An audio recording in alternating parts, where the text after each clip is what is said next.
Hello, it's Willie from the Ozarks, and we are ready for our April the 18th lesson in A Course in Miracles Workbook for Students from the original edition, Lesson 108, To Give and to Receive are one in truth.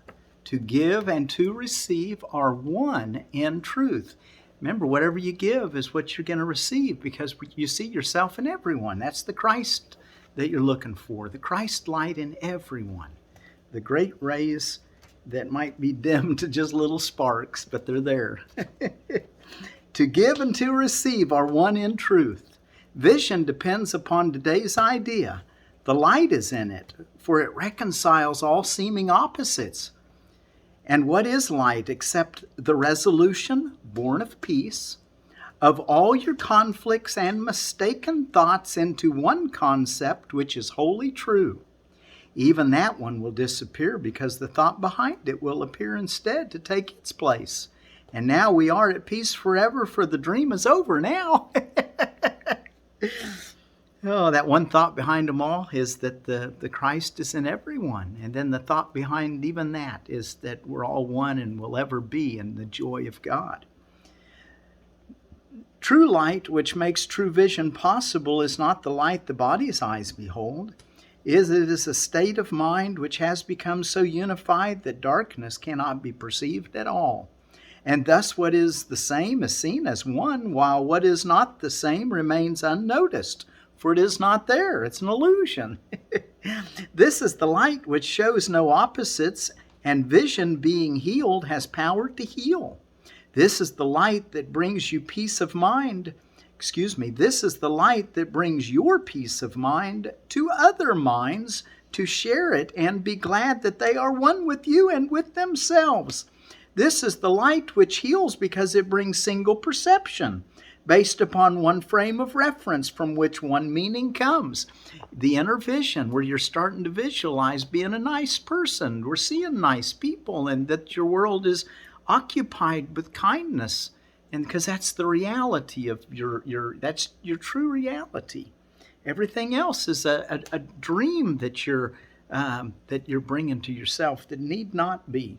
Here are both giving and receiving seen as different aspects of one thought, whose truth does not depend on which is seen as first, nor which appears to be in second place. So what you're doing is you're thinking that the effects of the world are making you think a certain way, but now he's saying, no, let's turn it around and let's realize that we're, how would be the best way to say it? That you're working with the authority of God, and there's such you can be a creator like God is, and you can decide to see the kingdom of heaven in all your brothers and sisters before you even know what the experience it's going to take you into. You just already decided you're going to see heaven everywhere. You're going to see God in everyone. All right. Well, then, so by doing that, you make that what you thought was the cause becomes the effect, and because they both are actually happening at the same time. Here are both giving and receiving seen as different aspects of one thought, whose truth does not depend on which is seen as first, nor which appears to be in second place. Here it is understood that both occur together, that the thought remained complete. And in this understanding is the base on which all opposites are reconciled, because they are perceived from the same reference, from the same frame of reference which unifies this thought. In this understanding is the base on which all opposites are reconciled, because they are perceived from the same reference, from the same frame of reference, which unifies this thought. God gives the solution the moment you perceive a need an answer. And we realize there's just always one answer, and it's the truth. You always have the choice between truth and illusion. Okay, it's not many different problems. It's just one simple one, and we're learning that we can see it, and we can actually see what we're going to feel like, or actually feel that towards them before they do anything or before anybody does anything. You've already established that you're going to see good in this situation, and therefore you'll see it. You've got your thoughts in harmony with truth. One thought completely unified will serve to unify all thoughts. This is the same as saying one correction will suffice for all correction, or that to forgive one brother wholly is enough to bring salvation to all minds. For these are but some special cases of one law which holds for every kind of learning, if it be directed by the one who knows the truth, which is God, the one who knows the truth. And you don't want any other teacher other than the one who knows the truth. To learn that giving and receiving are the same has special usefulness, because it can be tried so easily and seen as true. And when this special case has proved it always works in every circumstance where it is tried, the thought behind it can be generalized to other areas of doubt and double vision, and from there it will extend and finally arrive at the one thought which underlies them all. There's so much here, but I do want to just encourage you with this idea that to learn that giving and receiving are the same has special usefulness, because it can be tried so easily and seen as true. So what you're going to do is you're going to think of somebody, you might even think somebody you have a little difficulty accepting, and just think about them until in your inner vision you think of some little nice thing about them and try to hold on to that reality, because that's real. That's true. And there's always something you can find in anybody that is the spark of God. You can always see something. It might just be a way they look, or something, the way they tilt their head, or the way they move their eyes, or the way they say just the right thing that lets you know that they at least understand that they're trying. It could be anything. But you can see it if you look for it, is what I'm trying to say. And remember, the power of interpretation is in us. No one forces us to believe or see or think or interpret any way other than the way we choose. Remember, happiness is just a choice away. So then going on to the next, well, let me read that paragraph 6 one more time. To learn that giving and receiving are the same has special usefulness because it can be tried so easily and seen as true. When this special case has proved it always works in every circumstance where it is tried, the thought behind it can be generalized to other areas of doubt and double vision. In other words, you think a good thought about somebody and you'll feel good. You think a bad thought about somebody and you get the bad thought. So remember, you are the jailer or the freedom giver, depending on your interpretation of the way you see your brothers and sisters. So you want to just try this today. Just do the 5 minutes and think of somebody and see something good about them. You'll feel good because you're giving joy and peace, and you'll get to receive what you're giving. It's the way it works. When you give anger and upsetness or whatever those negative qualities are, that's you get to be the first one experiencing them. You're the prisoner with you're the prison ward, the one, you're holding the one prisoner, so you're in prison too. But you can set them free by seeing the good in them. All right? And from there it will extend and finally arrive at the one thought which underlies them all. God is, maybe. You can fill those in. I'm not trying to tell you that I'm giving you everything that's here. There's way more than what I'm talking about. Today we practice with this special case of giving and receiving. We will use this simple lesson in the obvious because it is the results we cannot miss. To give is to receive. Today we will attempt to offer peace to everyone and see how quickly peace returns to us. Light is tranquility, and in that peace is vision given us, and we can see. Wow.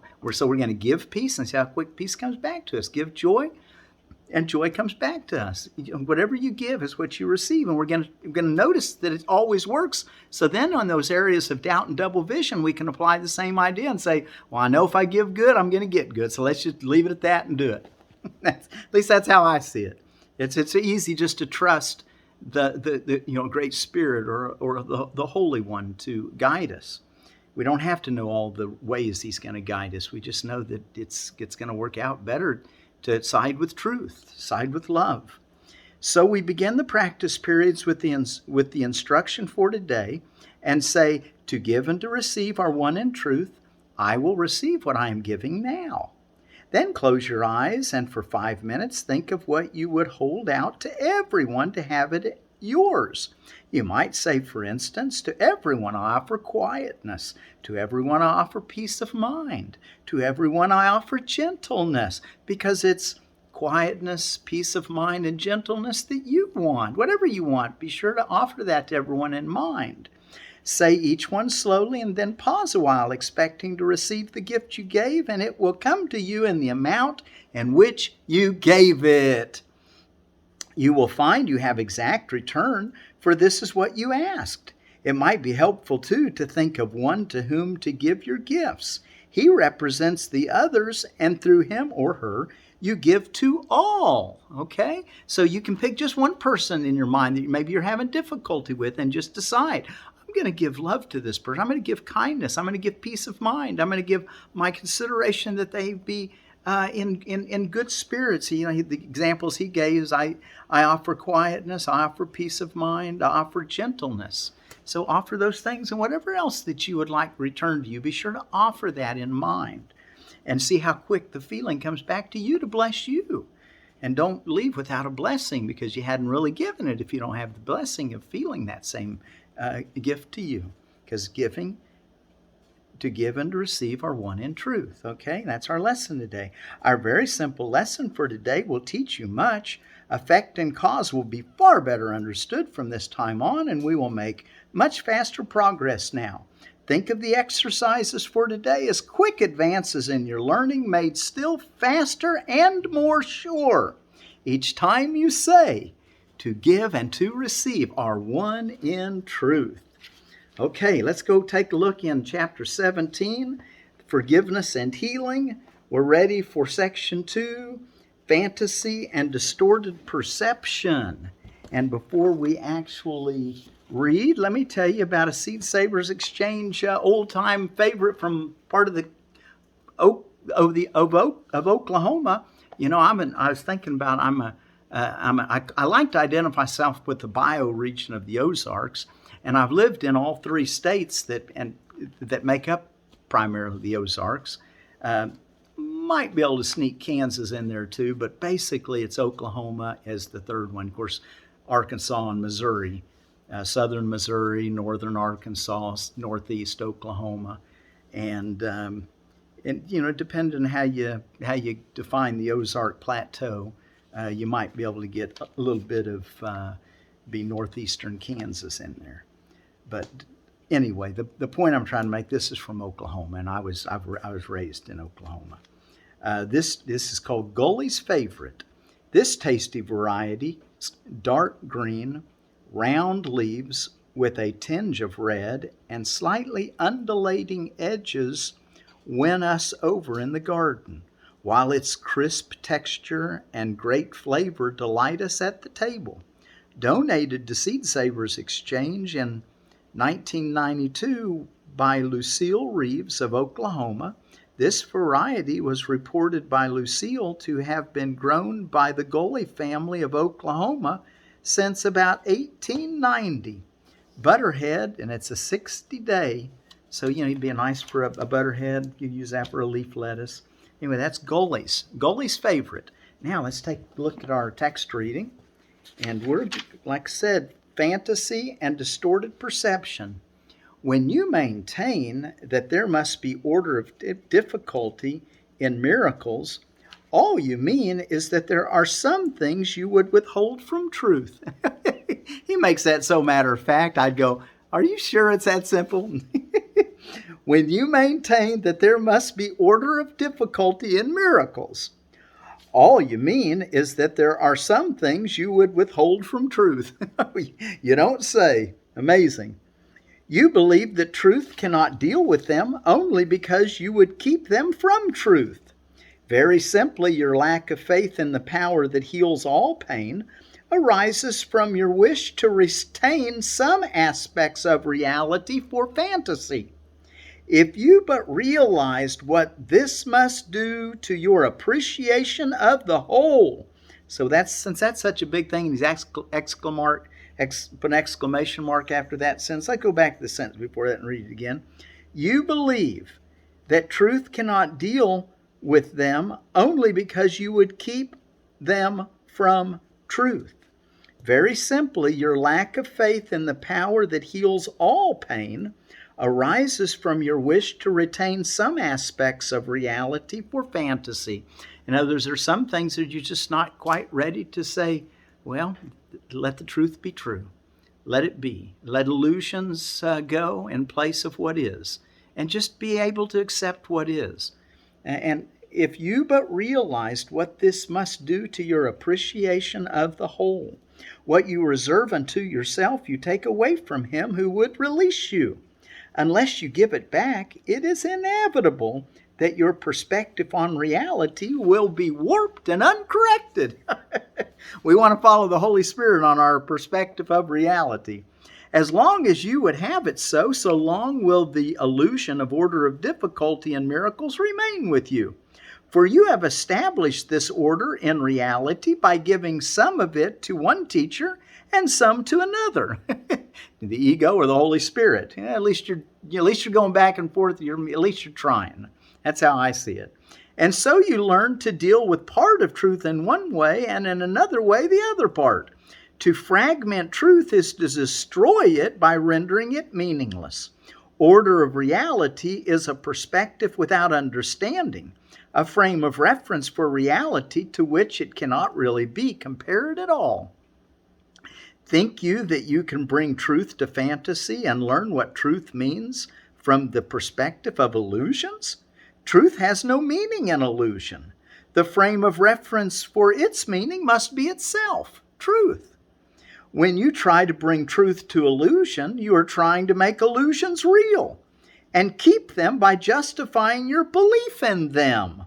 But to give illusions to truth is to enable truth to teach that the illusions are unreal and thus enable you to escape from them because they are unreal. Reserve not one idea aside from truth, or you establish orders of reality which must imprison you. Reserve not one idea aside from truth, or you establish orders of reality which must imprison you. There is no order in reality because everything there is true. And the last paragraph, 6, be willing then to give all you have held outside the truth to him, to God, who knows the truth and in whom all is brought to truth. Or you might think of it as the Holy Spirit or Jesus or the Christ. Be willing then to give all you have held outside the truth to him who knows the truth and in whom all is brought to truth. Let me read that again. Be willing then to give all you have held outside the truth to him who knows the truth and whom all is brought to truth. Salvation from separation will be complete, or it will not be at all. It's going to be either complete or not at all. Be not concerned with anything except your willingness to have this be accomplished. He will accomplish it, not you. All he needs is your willingness. He will accomplish it, not you. But forget not this. When you become disturbed and lose your peace of mind because another is attempting to solve his problem through fantasy, you are refusing to forgive yourself for just the same attempt. And you are holding both of you away from truth and from salvation. As you forgive him, you restore to truth what was denied by both of you, and you will see forgiveness where you have given it. Wow, isn't that something? So here he's saying the very thing that we're supposed to be learning in our lesson. You'll see forgiveness where you gave it. When you are willing to say, well, I must be looking at an illusion, even though someone actually did something to you that made you feel like you were pushed back, but you said, well, hold it now. I'm recovered now, and I know that I'm invulnerable. I'm the Son of God, and that I've got the power of interpretation here, and that the great rays are shining in everyone. I might just see them as that little spark, but I'm going to look for it. I'm going to find it. I'm going to hang on to that perception because I know that's real, and I'm going to side with truth. Okay? So you'll do that today. To give and to receive are one in truth. Do it for 5 minutes at the beginning of each hour if you can. If you can't, at least say the idea to yourself. To give and to receive are one in truth. And pause for a moment and try to give a feeling of kindness to someone so that it can come back to you in full measure. All right? and say to them, to everyone I offer quietness, to everyone I offer peace of mind, to everyone I offer gentleness, because that's what you want to receive. And try it today and see how quick it comes back to you. When you think of others as being holy sons of God, it makes you feel like a holy son of God. It's a mirror. Whatever you give, you're going to get. So be sure to give the good thoughts so that you get the good thoughts, okay? To give and to receive are one in truth. I will receive what I am giving now. Thank you all so much for joining me. I give and to give and to receive are one in truth. I will